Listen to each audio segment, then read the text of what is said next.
Welcome to Tower Talk Business Radio, where we bring you conversations with the top business minds on Long Island and around the nation every week. Featuring expert consultants and small business owners who have found success but are also willing to share their top tips, failures, and give gritty, matter-of-fact advice based on their firsthand experience. Now, let's get down to business on Tower Talk Business Radio on the voice of Nassau Community College, 90.3 WHPC. Hello and welcome to Tower Talk Business Radio, powered by the Nassau Community College Foundation. My name is Ray Schwetz, AVP of Community Relations at Jovia Financial Credit Union, along with Donyshia Boston Hill, CEO, keeper of the brand, marketing, and digital agency, and we're focused on being the premier resource for business and entrepreneurship. We bring you weekly business advice, tips, tools, and services that help you grow your business. And we're so happy to bring you some of the top leaders in the industry. And we've got a story for you today. I'm very excited. Helping provide us with business empowerment today is Miguel Sancho. And Miguel is the author of More Than You Can Handle, A Rare Disease, A Family in Crisis, and Cutting-Edge Medicine That Cured the Incurable, as well as Felicia Morton, who is President and CEO, Morton Public Relations. Thank you both for joining us today. Thank you, Ray. It's great to be here. Oh, we're excited to have you. So, Miguel, please tell us the story. I mean, obviously, you went through a lot, and tell us your story. Tell us what happened. The story begins like many of these stories begin. We were a aspirational young family that already had a wonderful 4-year-old daughter. Our second child was born, a beautiful son named Sebastian. But within about 7 weeks of his birth, he started getting a series of mystery fevers and infections, and nobody could figure it out. He had to be hospitalized a number of times. He had to have surgery a number of times. We kept being told that it was just a series of unfortunate events, if you will. But Felicia knew that something was probably wrong systemically, and she very valiantly and very courageously insisted that we go to an immunologist, and that proved to make all the difference because ultimately Sebastian was diagnosed with a very rare and often lethal primary immune deficiency called CGD. And we spent the next 6 years in various states of distress, but also courage and strength, trying to find a way to cure him.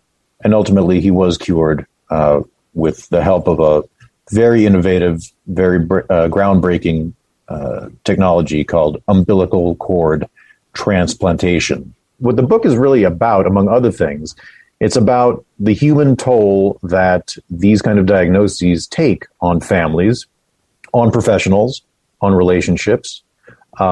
It kind of maps out the struggles that we had, particularly myself. I will. It's not a spoiler alert to say that throughout our process and our journey or our ordeal, if you want to call it that Felicia really was in many ways the guiding force and the voice of reason and the person who was able to chart a path forward and find strength for the journey along the way. And I was adequate to the task, but it involved all sorts of struggles, all sorts of troubles, and really forced us to confront who we are as people, what our relationship's about, how we're going to work together collaboratively to take on the biggest project and the biggest challenge of our lives. And I'm happy to say that it had a happy ending, that today our son is alive and well, and actually right now attending 3rd grade at our local public school. And we're very grateful, not only to Felicia and all her efforts, but to the great doctors and nurses, the amazing science, the breakthrough science that was able to cure him. And as we know now, the amazing techniques that were able to cure our son are part of this broader revolution in 21st century medicine that is bringing us miracles, for lack of a better term, like the COVID vaccines. So that's roughly what the book is about. And we're here now a few years later after the fact. And Felicia's been able to kind of reestablish her business. It affected us professionally in a number of ways. We're actually working together now with her company. And that's a happy ending too. Now, Felicia, my wife is both CEO at home and also a strong force in business and education. And something like this really does rock the family. We've got friends who have been through similar difficult situations. So my heart goes out to both of you and to your family. And I'm so glad that, it had a good resolution. Tell me about how you went through this and still maintained the work that you're doing. That's a really good question. And in some ways, I felt like I was tailor-made for being Sebastian's mom, because I had a background in journalism and healthcare public relations.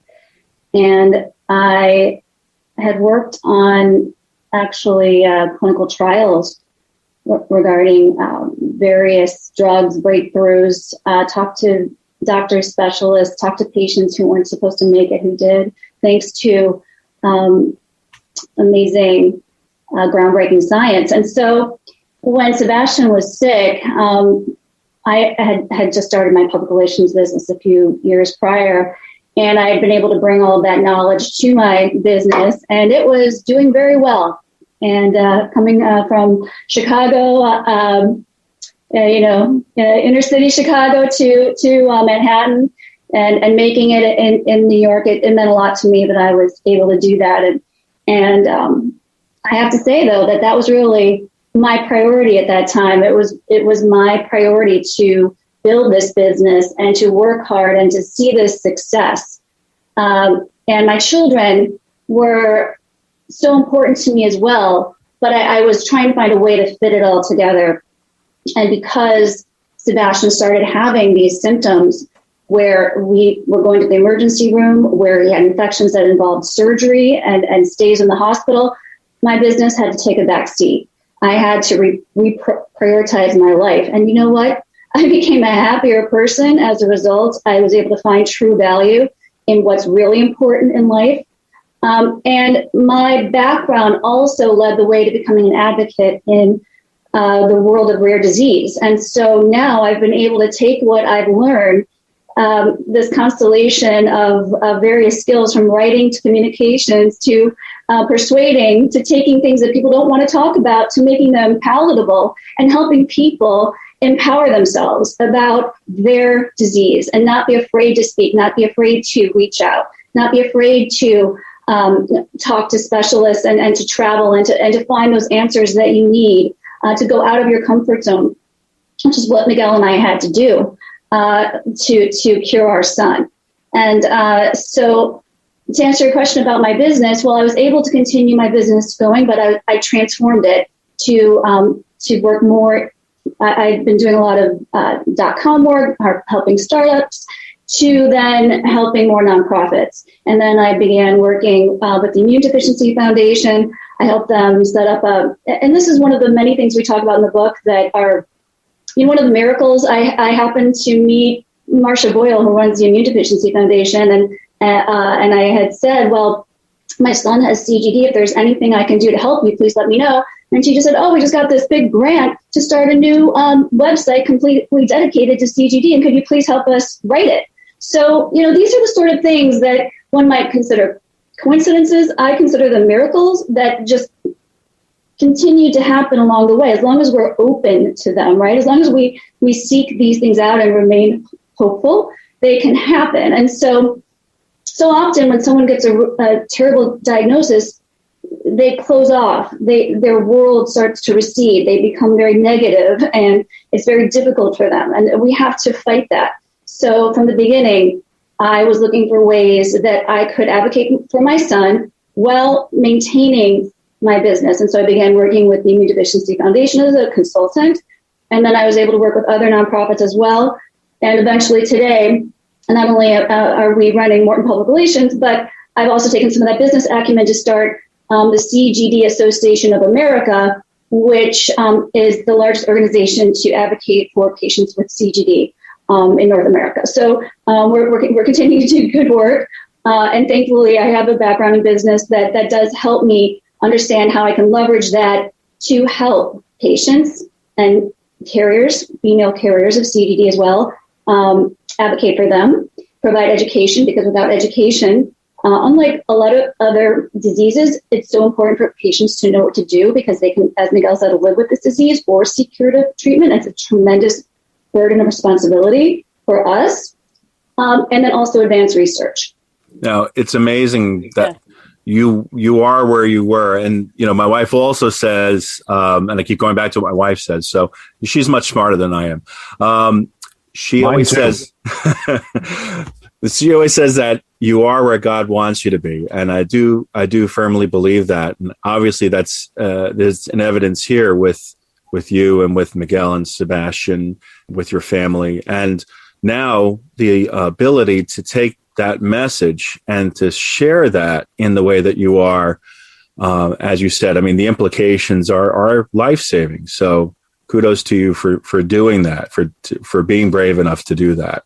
How have things been for you with regards to the pandemic and, looking at things from both a business and a health perspective? I'll jump in there first, and then Felicia should jump in because, we've had varying experiences. The pandemic's been tough. When the book ends, the chronology of the book ends in October 2018, when Sebastian first learns how to ride a bicycle without training wheels. And we figured at that point that, everything was kind of going to be back to normal. And of course, we, like the rest of the world, had this tremendous shock in the spring of 2020 when the pandemic hit. And we obviously had some skills built in from our experience in the very kind of concrete logistical aspect of things, having been in a pediatric transplant unit and lived basically with some form of quarantine, from extreme germophobia and social distancing to just a more mild form, literally for 6 years. So, we had the gloves and the masks in the garage. We just kind of brought them upstairs again. And we knew kind of the routine, right? This transplant occurred in 2016 at Duke University Hospital. So we kind of just went, okay, we're going back to Duke rules. But the thing is, Ray, that, we knew, even though it was going to be a long process with the transplant, we knew that it was going to have pretty much a certain timeline. There was a roadmap. There were plenty of unknowns, but there were certain knowns that we could just kind of get our heads around. With the pandemic, right? If you remember back where things were in March and April of last year, we didn't know a heck of a lot. The experts didn't know a heck of a lot, and they were changing their opinions every few weeks. The guidance was evolving, sometimes radically. People were, aging their mail outside. People were wiping down individual, groceries with Clorox wipes. Stuff which is even more intense than what we were doing when we were in a pediatric bone marrow transplant unit. So I'll be the first to tell you that, yes, we were able to cope with it to certain degrees, but it's taken a toll. It's taken a real toll on us, on the kids. Felicia has had to, with the kids not in school, Felicia has had to kind of be the stay-at-home mom supervising the education. I was, like many people, worried about job security. So I ended up, but by the way, I want to say that we're fine. And compared to so many other people, especially the people who've lost family members, we've been lucky on the health front. But the insecurity of work led me to just take on more work, almost more work than I could even deal with at once. And so I kind of been something of a workaholic for the last year, and not really striking the right work-life balance. So it's been a stressor, and I think a lot of people can relate. But I am happy to say that it looks like we are rounding the corner with this, and that from a business aspect, we're able to stay employed. Our clients are continuing to work with us. And what I'm really thankful about is that Felicia is going to have an opportunity now to really blossom with the goals of her business in this coming year. And that's key, because I feel like you both are, I think Felicia, you mentioned it first, you were destined to be Sebastian's mom and his parents, so that you can, not only take care of him, but get the message out there. And it sounds like collectively you're living your purpose and your purpose to, of course, allow him to live and prosper and have a long life, and then also to spread the word about how others can receive help, especially during these times as well. Felicia, can you share with us a little bit about, and Miguel, the current projects you guys are working on and how that transcends to your purpose and your passion? Yes. Would you like me to start, Miguel, or? Yeah, no, this is perfect for you. Okay, so in 2019, I started the CGD Association of America, and I was very blessed because back when I got this diagnosis, I felt so alone, and thankfully, through the Immune Deficiency Foundation, which represents many primary immune deficiencies, of which chronic granulomatous disease is one, they connected me with other CGD moms. And one of those moms was a woman by the name of Mary Hurley, who had started the CGD Association, and she's based in California. We're based in New York.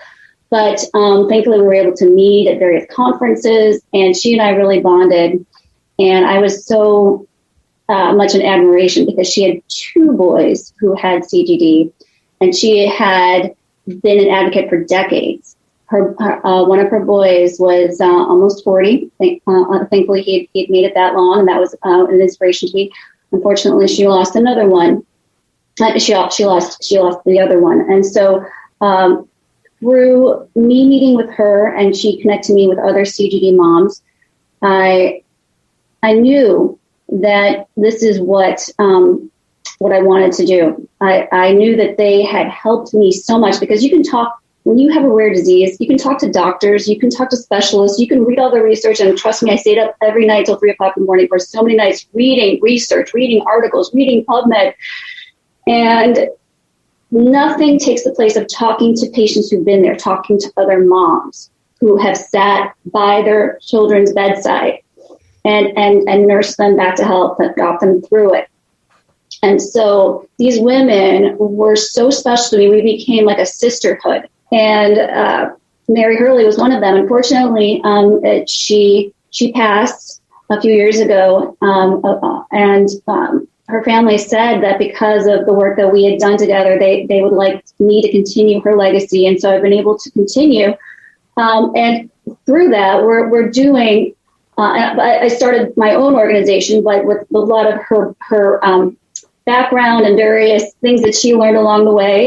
And so that's going to be very exciting for us. You are listening to Tower Talk Business Radio. Our guest today is Miguel Sancho and Felicia Morton. Miguel is author of More Than You Can Handle, A Rare Disease, A Family in Crisis, and The Cutting Edge Medicine.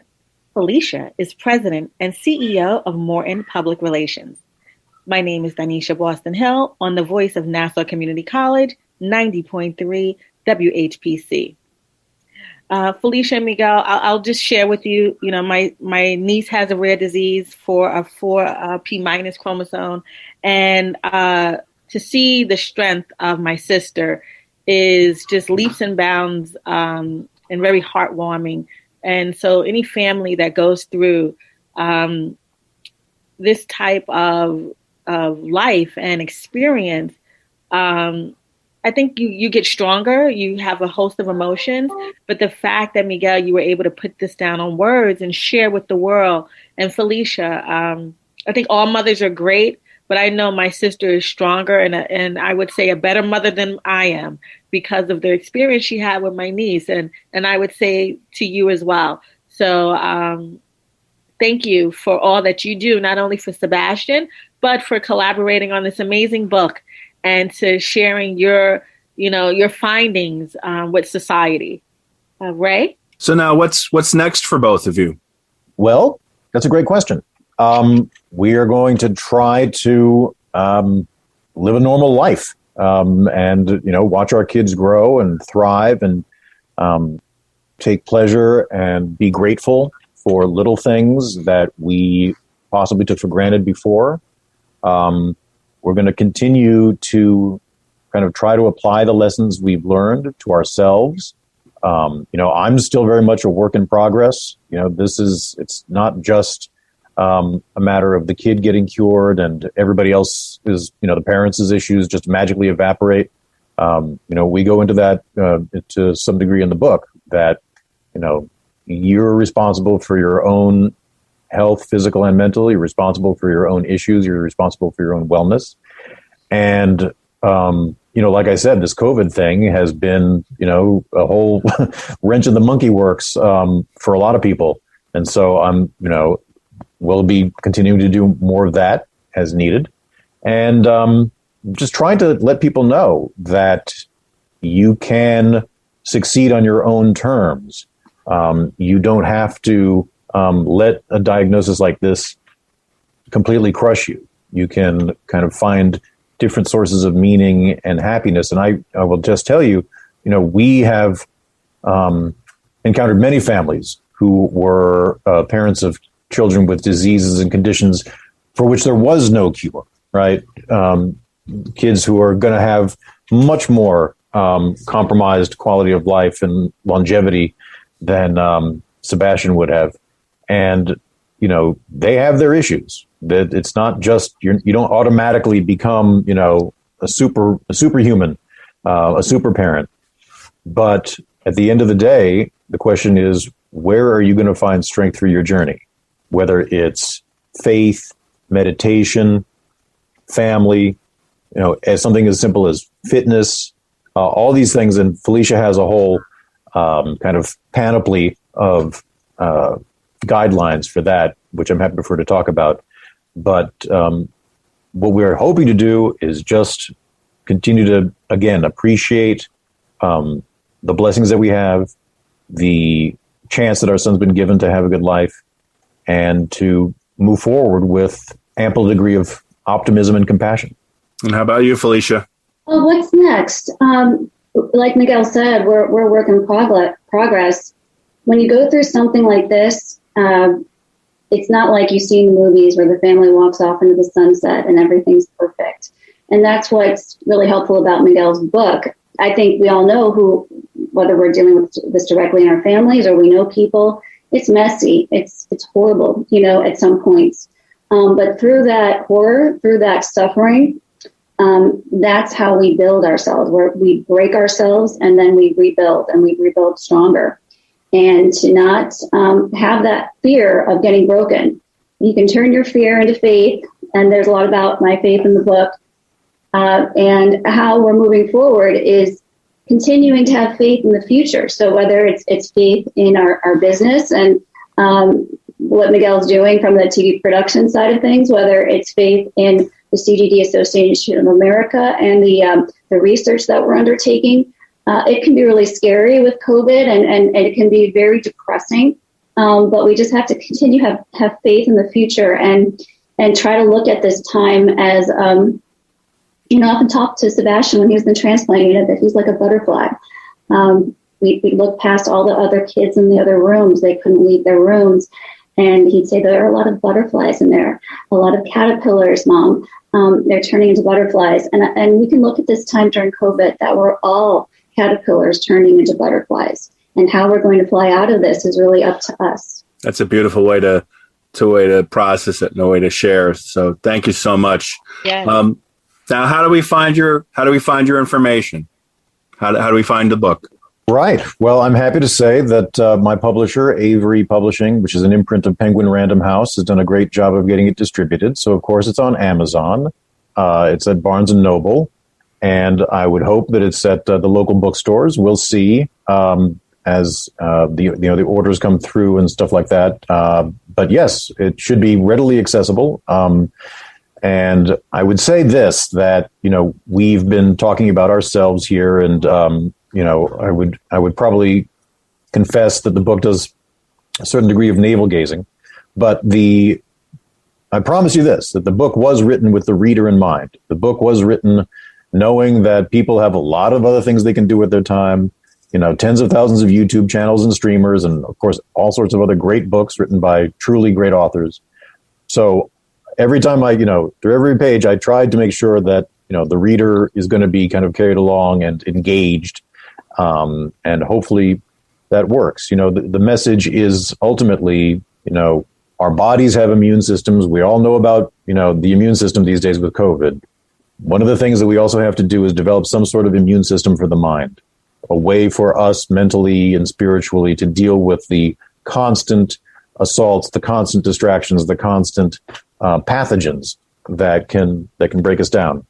And so if the book contributes even marginally, a little tiny baby step in the direction of people being able to do that, then I think it'll be a worthwhile endeavor. Absolutely. Thank you so much to both of you for joining us today and for sharing your message with the world. Thank you guys. So much for having us. DB's philosophy? I like to leave you with DB's philosophy. Sometimes even to live is an act of courage, and we've experienced that today.